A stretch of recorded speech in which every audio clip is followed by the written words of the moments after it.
മൈസൂരിലെ വൊഡയാർ രാജകുടുംബത്തെ വേട്ടയാടുന്ന ശാപത്തെക്കുറിച്ച് അറിയാമോ? കൊട്ടാരത്തിൽ ഒന്നിടവിട്ടുള്ള തലമുറയിൽ മാത്രമാണ് അവകാശികൾ പിറക്കുന്നത്. ഏകദേശം 400 വർഷത്തോളം പഴക്കമുണ്ട് ഈ ശാപത്തിന്. വിജയനഗര സാമ്രാജ്യത്തിലെ പ്രധാന ആശ്രിതനായിരുന്നു രാജാ വൊഡയാർ. മൈസൂർ രാജ്യത്തിന്റെ ചുമതല ശ്രീരംഗപട്ടണത്തെ വൈസ്രോയി ആയിരുന്ന തിരുമല രാജയ്ക്കായിരുന്നു.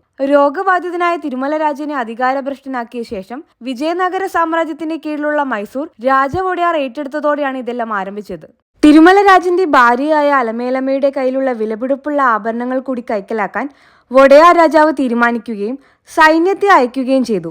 ഇതിൽ നിന്നും രക്ഷപ്പെടാനായി അലമേലമ്മ സർവ്വ ആഭരണങ്ങളും എടുത്ത് കാവേരി നദിയിൽ ചാടി. മരണത്തിന് കീഴടങ്ങുന്നതിന് തൊട്ടുമുൻപ് അലമേലമ്മ ഇങ്ങനെ ശപിച്ചു: തലക്കാട് തരിശുനിലമാവട്ടെ, മാലങ്കി ചുഴിയാവട്ടെ, മൈസൂർ രാജവംശം അവകാശികളില്ലാതെ നശിക്കട്ടെ. ഈ ശാപത്തിനു ശേഷം 16-ാം നൂറ്റാണ്ട് മുതൽ 19 തലമുറകളിലായി ഒന്നിടവിട്ട തലമുറകളിൽ മാത്രമാണ് അവകാശികൾ പിറന്നിട്ടുള്ളത്. അല്ലാത്ത പക്ഷം ദത്തിലൂടെയാണ് അനന്തരാവകാശിയെ നിർണയിക്കുന്നത്.